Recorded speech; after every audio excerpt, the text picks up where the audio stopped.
Okay, guys, it's been a long while, but we're back out here. Been away, been working on the car. Been away for business, but now I'm back. So let's get these training lines done. We got a roll of 25 feet in nightcap.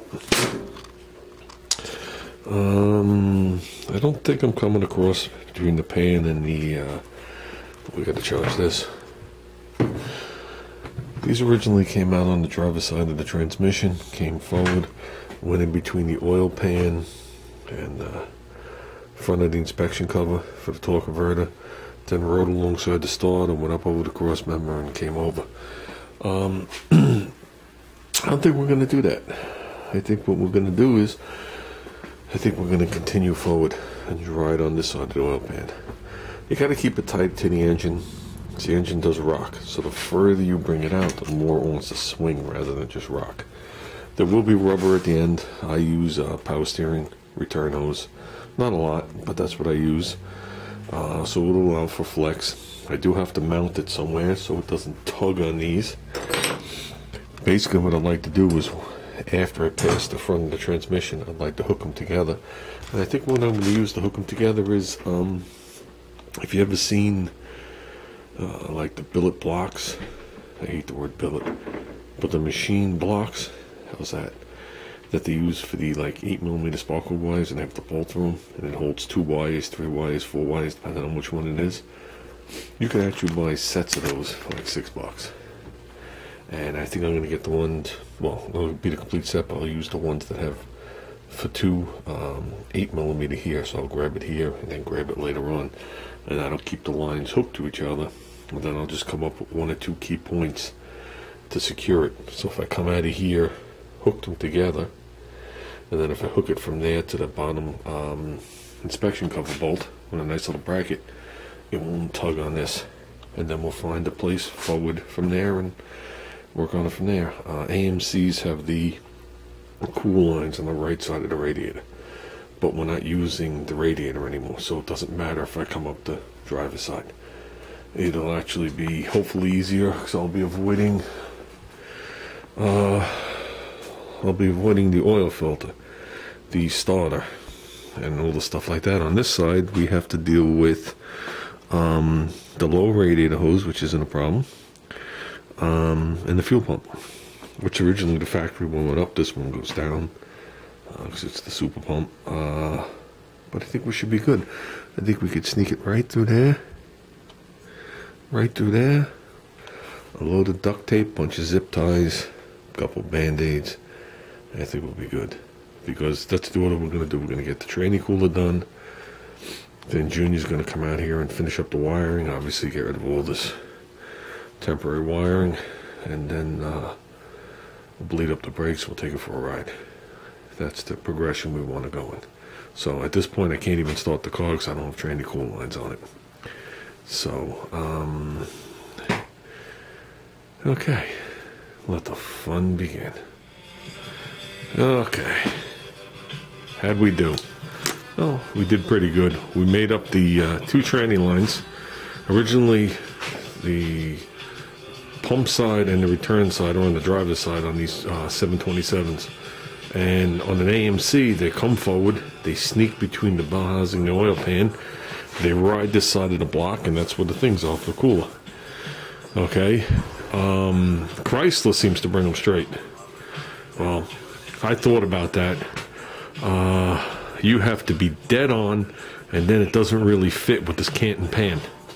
Okay, that's where everything went bad with these pre-bent lines. They just figured out you have all this space, which you really don't, because they're supposed to hook to the 2 lower bolts of the bell housing. So they just bent it, and they bent it an inch too far. So I'm thinking where they marked the line, instead of starting the bender, they used the middle of the bender. Instead of using the middle of the bender, they used the start of the bender. Either or. Because all the things were right, they were just in the wrong orientations. So I did not have any room to play. What would have been ideal was to bring it on the back side of the bell housing where it curves back up, and just run it straight across, then come forward. but I was too far forward, exactly 1 inch, exactly an inch. So when things come out to be exact numbers, you know something went into the machine wrong. Okay, and I didn't have that room to play because the Canton oil pan goes right up against the housing. You can't even get the bolts in on that little inspection cover. So the lines had to be cut out of the car. We were able to get them in, but you couldn't get them out. And I was not. There's just too many hours invested here for a set of lines. I explained that to them. I explained that these lines are cut up. They don't quite fit back in the box. You see the box is not square, just like when it got here. I got to tape it the right way. But it is what it is. That's the way the lines came. I wanted to show them that they don't fit in the box. If you guys remember, I never even showed you, instead of them being shaped like this, they were actually Z'd. I think we measured almost 6 inches. So someone had some fun getting them in the box. But nevertheless, we ran the front line, which is the pressure line, came out, did the horseshoe cane, ran it along the block. Okay, above the cross member, above the steering, tight to the rail. We're able to bend it actually around the tube of the header, you know, for the distance. The second one, I did the same thing. I came out, came back in, had to come back up, come down, then come forward. And that clears all the this linkage, all the throttle linkage for the throttle pressure for the transmission. Then I ran them parallel to each other. They're not hooked to anything, so if you look alongside the hose, you just see them sitting. They look like two rubber hoses, but they're not. If you totally look, you can see that the front of them were metal and capped, and that's where I ran them to. And they're just like laying there. They're getting one bracket to the front of the block, and that'll elevate them, and they're done. Basically what you have is, I slipped over some 3/8 rubber tube. Anywhere it runs alongside the block, anywhere it might want to rub and vibrate. That's the way I do it. So with that, in the front here, we got to put a tranny cooler. And that's what I was working on. There's the transmission cooler. What I'd like to do is put 2 bolts through this lip here in the center, right? And that would take care of like a bolt hole here and a bolt hole here. And then I would just like to use one more bolt hole, come up and go right to the radiator support. Nice. The 3 of them will be more than enough. They ain't gonna go nowhere. They ain't gonna vibrate. A lot of people hook them right to the radiator with those things. Yeah, that takes all of 5 seconds. I know it doesn't cause any damage. I just don't like it. Just don't like it. There's just something about it I don't like, and I just don't like to do it. Because that would solve my problem instantly. Then I just got to run from there.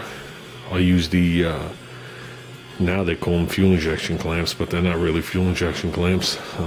They were used on power steering and stuff back in the day. That's why I got them on here. And I use power steering return hose for the last, I don't know how much it's going to be. One's going to be longer than the other. I don't mind a little rubber in there. So the lines will be nice and rigid to the block, and rigid to the block right to the end. Then they'll overhang a little bit, and they'll need a little room to flex. The more towards the center line you keep them, the more they bounce up and down. So if you run them out, they're going to go up and down a lot. You run them in, they're going to move a little bit. And then there'll be a rubber coupling to there. So that'll allow them to do their thing. That's it. On this car, we're not going to the radiator. I battled back and forth with that. It does have the setup. It does actually hear the nipples that came with the radiator. Actually made of aluminum. There's a lot of theories behind that. Some people run it from the transmission into the cooler, let the fan pull out as much heat as it can, and a lot of times it'll pull out too much. Then it goes into the radiator, and it aids in cooling the coolant. But then the heat transfer, the heat exchanger, brings the transmission fluid back up to engine temperature, and that's what goes back into the tranny. Okay, that's good if you're going to drive it in all climates, 12 months out of the year, winter, summer, spring, and fall. Because too cold of a transmission is as bad as too hot of a transmission, almost. And so I understand that. Some people run it, they come out of the transmission, they go into the cool, and they bring it down to the, well, in some cases up, but they bring it down to the 180 or whatever you're running in your radiator, whatever the radiator's down to at the bottom, which is below engine temperature. Then they run it to the cooler and pump it back. That way it's a little more unregulated, and then you could just run it right through the cooler, and it's totally unregulated. If you have a car that the radiator is borderline, the last thing you want to do is put tranny heat into that heat exchanger, because that's what you're pumping right back into your engine. And a lot of these guys wonder why their cars run hot. I'm fine with it this way. The transmission cooler is plenty big enough. I am not going to put it right tight against the radiator. There's going to be a little gap, so it's going to be allow airflow to come all around it, meaning it's not going to pull directly through there, but it will pull directly through there, but it's not going to be stuck to the radiator, so it's like a vacuum through it. And we should be more than good. The converter's not that small in this car, or the stall will be that high that I have to worry about melting units. If Junior starts melting units, we got other things to worry about, more like his safety. And what is he doing when he's not here? How's that? We'll use that as a fuse. So